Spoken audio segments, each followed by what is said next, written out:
minsan, nakahanap ng iba. Oh, hindi lang yan. Baka naman talaga, hindi lang ikaw yung para sa kanya.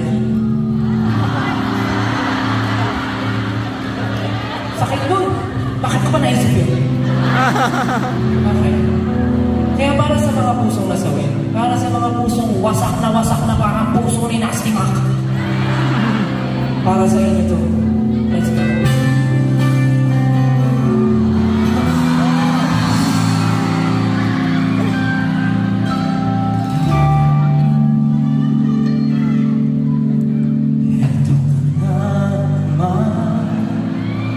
Kumakatok sa aking pintuan, muling nakahanap ng makakausap.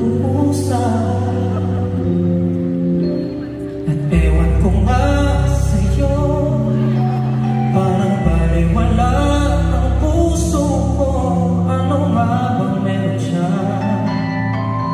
Nasa